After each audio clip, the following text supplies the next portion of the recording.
నా దేవుడు మిమ్మల్ని మీ కుటుంబాల్లో నిండాలుగా దీవించునుగాక.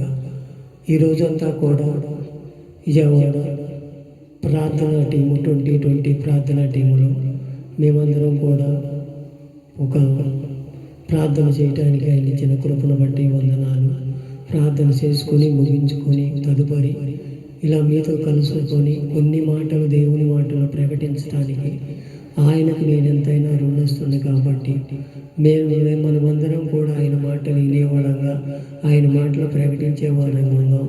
రేపు జరగబోయే ఆరాధనల్ని కూడా జగరుగా జరిగించాలని ప్రార్థన పూర్వకంగా అందరం కూడా ప్రార్థన చేద్దాం. ఈ రాత్రికాల సమయంలో మేలైన తీర్మానంతో నడుద్దాం. దేవుడు మనతో మాట్లాడుతున్న మాట మనమందరం కూడా కొన్ని మాటలు తెలుసుకోవాలి. ఈరోజు అపోస్తుల కార్యము 13వ అధ్యాయము 16వ వచనం నేను చదువుతున్నాను. అందరూ కూడా బైబిల్ ఉంటే తీసి చదవండి, లేకపోతే వినడానికి ఇష్టపడండి. ఈ అపోస్తుల కార్యము 13వ అధ్యాయము 16వ వచనం. సహోదరులారా, అబ్రహాము వంశస్థులారా, దేవునికి భయపడేవారులారా, రక్షణ వాక్యము మన వద్దకు పంపబడిందంట. ఏ రక్షణ వాక్యం? అది దేవుని రక్షణ వాక్యం. ఆ వాక్యం మన దగ్గరికి పంపబడింది అంటున్నాడు. ఏ వాక్యం అంటది? యోహాను సువార్త 1:1 కూడా అంటున్నా, ఆది యందు వాక్యం ఉండెను, వాక్యము దేవుని యొద్ద ఉండెను, వాక్యము దేవుడై ఉండెను, ఆయన యందు దేవుని యొద్ద ఉండెను, అది దేవుని యొద్ద ఉండెను, సమస్తము ఆయన మూలముగా కలిగి ఉన్నది ఏది ఆయన లేకుండా కనలేదు. ఆయనలో జీవం ఉండెను, ఆ జీవము మనుషులకు వెలుగై ఉండెను, ఆ వెలుగు చీకటిలో ప్రకాశించుతూ కానీ చీకటినే గ్రహింపకుండెను అని దేవుని సేవకుడికి మాటలతో రాపించాడు ఆయన. ఈ యోహాను ఎవరు? యేసు కులవాళ్ళ వారు, సోయాన రక్త సంబంధుడు. ఆయన బాప్టిస్ట్ ఇచ్చే యోహానని తెలియపరుస్తున్నాడు. ఈ వాక్యం రాసిందేమో బాప్టిస్ట్ ఇచ్చే యోహాను రాసింది, అది ప్రకటించేదేమో ఈ సయాన ఆయన తమ్ముడు గారి యోహాను. ఇద్దరు యోహాను ఉన్నారు అక్కడ. ఆ యోహాన్లో ఒక యోహానేమో పత్రిక రాశాడు, ఒక యోహానే బాప్టిస్ట్ ఇచ్చే యోహాను ఆయన గురించి రాసుకుంటున్నాడు. ఇలా ఏమని? ఆది యందు వాక్యం ఉండెను, వాక్యము దేవుని యొద్ద ఉండెను అంటున్నాడు. అదే అబ్రహాము వంశస్థులకు కూడా మనకు పంపించాడు మొదటి నుంచి కూడా. ఆ వాక్యాన్ని నిర్లక్ష్యం చేస్తున్నాం అంట. మన పితరులు కూడా అదే పరిస్థితి. వాక్యం వింటానే ఉంటారు, నిర్లక్ష్య స్వభావంలో కొందరు జీవించారు. దేవునితో నడిచినవారే, దేవుని దీవెనలు పొందుకున్న వారే అందరూ కూడా దేవుని రాజ్యానికి వారసులుగా సిద్ధపడటానికి వెళ్ళిన వారు కూడా ఎనుదిరిగిన వారు చాలామంది ఉన్నారు. మన పితరులు కూడా, మన జీవితాలు కూడా అలా ఉన్నాయి. అబ్రహాము వంశస్థులారా, మీరందరూ కూడా దేవుని వాక్యము మీ వద్దకు పంపించండి, జాగ్రత్తగా ఉండండి అంటున్నాడు. మెలకువగా ఉండండి, మెలకువగా జీవించండి అంటున్నాడు. మనలో అది ఉన్నదా లేదా ఒకసారి మన హృదయాలు మనమే పరిశీలన చేసుకోవాలి. మన వద్దకే పంపబడిన ఆ వాక్యం, మనం సరిచేయడానికి వచ్చింది ఆ వాక్యం, మనలోనే నివసించడానికి వచ్చింది ఆ వాక్యం నీలో నాలో ఉంటే నీరు కట్టిన పల్లెంప తోట వల్లే ఉంటామంట. మనం పచ్చని ఒలి వల్ల తోట వల్లే ఉంటామని లేఖనాలు బట్టి తెలియపరుస్తున్నాడు. ఆ వాక్యం నీలో ఉందా నాలో ఉందా ఒకసారి మన హృదయాలు మనమే పరిచయం. అది ఈ రక్షణ వాక్యము మేము మీ వద్దకే పంపబడింది అంటున్నాడు. ఆ వాక్యం ఎలా ఉంటుందో ఒక్కసారి మన హృదయాలు మనమే పరిశీలన చేసుకుందాం. 1 కొరింథీ పత్రిక 13వ అధ్యాయము 2వ వచనం చదువుతున్నాను. ప్రవహించు కృపావరములు కలిగి మర్మములన్నయు జ్ఞానమంతయు ఎరిగిన వాడనైనా కొండలు ప్రకటింపజేసి పరిపూర్ణ విశ్వాసం గలవాడనై ప్రేమ లేని వాడిదైతే నేను అర్జున్ అంటున్నాడు. ఇక్కడ పౌలు గారు ఏంటంటే, ఇక్కడ నేను ఎంతో పెద్ద సేవకుని, నాకన్నా గొప్పవాళ్ళు ఎవరు లేరు, నేను ఆళ్ళు స్వస్థపరిచా ఏళ్ళు స్వస్థపరిచానంటే మనలో ఆ ప్రేమ లేకపోతే వ్యర్థం అంటున్నాడు. ముందర ప్రేమ కావాలంట, సమాధానం కావాలి, ఐక్యత కావాలి. ఈ లేనప్పుడు మనము ఎన్ని చేసినా వ్యర్థమే, నా వద్ద నుండి తోసివేయబడతారని లేఖనాలు తెలియపరుస్తుంది. అయ్యో నేను అది చేయలేదా, దయ్యాలు ఎల్లగొట్టలేదా, నీ నామాన్ని అది చేయలే ఇది చేయలేదని అని శిష్యులంటే మీరెవరో నా దగ్గర తెలియదు, నా యొక్క నుండి తోసివేసిన వాడు. మనల్ని కూడా అలా తోసివేయకుండా ఆయన వాక్యాన్ని జాగ్రత్త. అబ్రాహాము వంశస్థులారా, ఈ రక్షణ వాక్యము మీ వద్దకు పంపబడింది, దాన్ని నిర్లక్ష్యం చేస్తున్నారు, దాన్ని నీరు కట్టిన పల్లెంపు తోట వల్లే చేస్తున్నారు. ఒక్కసారి మీ హృదయాన్ని మీరే పరిశీలన చేసి, ప్రేమ లేని వాడినైతే నేను వ్యర్థుని అంటున్నాడు. ఇవన్నీ కూడా పరిపూర్ణలోకి వచ్చాను, నేను పెద్ద సేవకుడిని, నా అంత గొప్పవాడు లేడనుకుని మనం విర్రయిగుతున్నామే.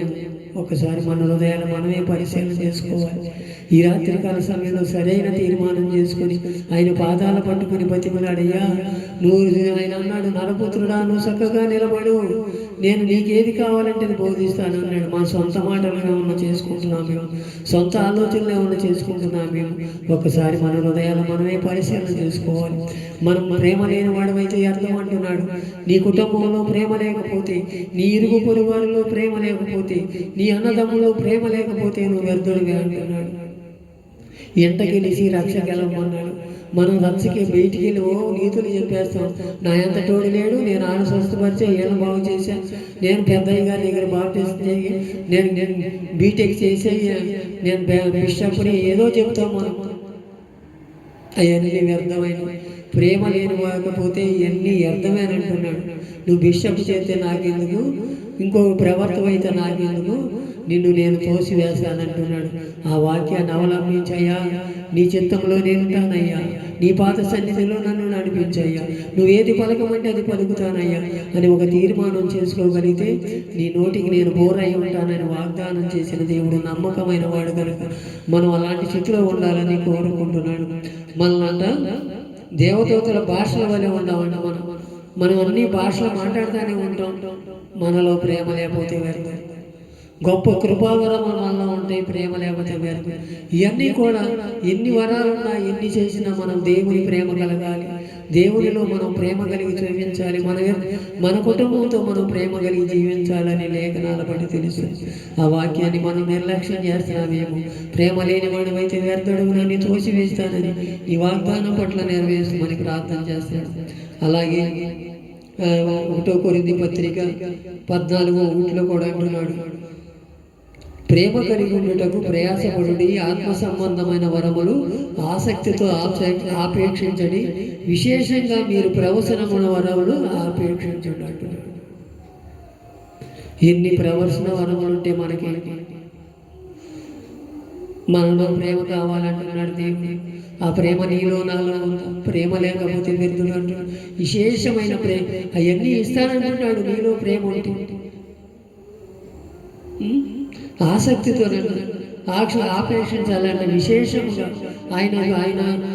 ఆయన కోసం మనం ఆపేక్షగా ఎదురు చూసి, అయ్యా నీ చిత్తంలో నేను ఉంటానయ్యా, నువ్వే వరం ఇస్తే ఆ వరం, అయ్యా శాపలేసే మందిరంలో బాగు చేసి ఏది ఇచ్చినా సరే, ఏ తలంత ఇస్తే ఆ తలంత నమ్మకంగా చేస్తానని వారు తీర్మానం చేసుకోగలిగితే దేవుడు నీ పట్ల నా పట్ల కార్యం చేస్తాడు.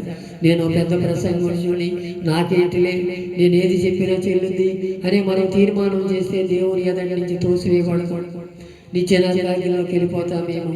ఒకసారి మన హృదయాలు మనమే పరిశీలన చేసుకొని, ప్రేమ లేని వాడైతే అవలని వ్యర్థుడు అంటున్నాడు. అబ్రాహాము వంశస్థులారా, మీరు ఈ వాక్యం మీ వద్దకు పంపబడింది, ఆది అందు వాక్యం, వాక్యం దేవుడై ఉండెను, దేవుడైన అది ఆయన వద్ద నుండి ఉండేను, సమస్తము ఆయన మూలంగానే కలిగిందంట. మనకి ఏది కూడా మన కొత్తగా రాసుకున్నది కాదు, మన కొత్తగా బైబిల్ లేఖనాలన్నీ కూడా ఏది కూడా తీసివేసేది కాదు, కలపడం కాదు. తీసివేస్తేనంటే శాపగ్రస్తులు అవుతామంట. మనం ఏ మాటలు ప్రకటిస్తున్నాము, ఎలా ఉంటున్నాము, మన విశ్వాసులని మనం తక్కువగా చూస్తున్నామేమో. ఒకసారి మన హృదయాలు మనమే పరిశీలన చేసుకుంటున్నాం. మనం అందరితో ప్రేమ కలిగి ఉందాం. వ్యర్థమైన మాటలు మన నోట రానిక ఆయన సన్నిధిలో కనిపెట్టుకుని ప్రార్థన చేసేవారం ఉంటే దేవుడి మెండైన దేవుని దీవిస్తానికి ఇష్టపడుతున్నాడు.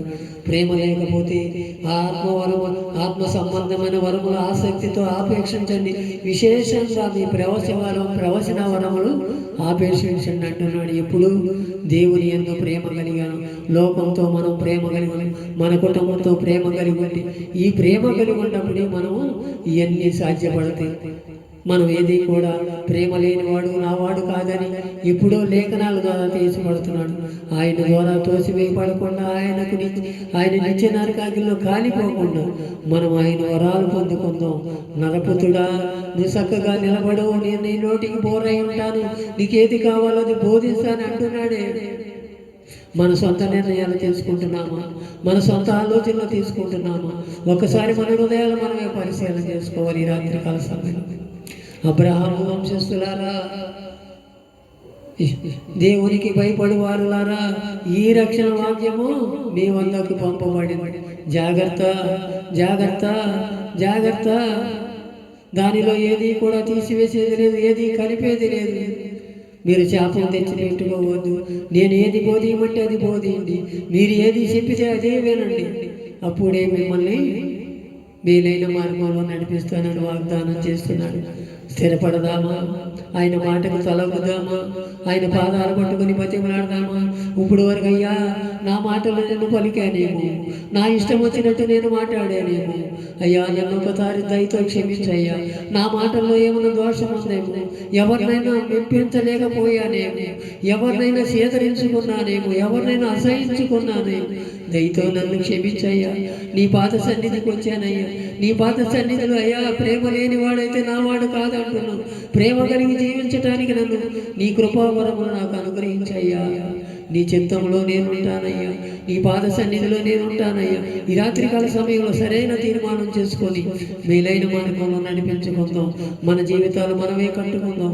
మన జీవితాలలో దేవునిని ఏది చేయమంటే అది చేసే కృపను మనకు దయచేయాలని ఆసక్తితో మనం ఆయన కోసం ఎదురు చూసి ఆయన రాకడ కొరకు మనం ఆయనపడే బిడ్డలుగా తీర్చిదిద్దామని ఒక సరైన తీర్మానం చేసుకుని మేలైన మార్గంలో నడుద్దాం. ఇట్టి మాటలు దేవుడి వెనుకడిలో దీవించి ఆశీర్వదించును గాక. ఆమేన్, ఆమేన్.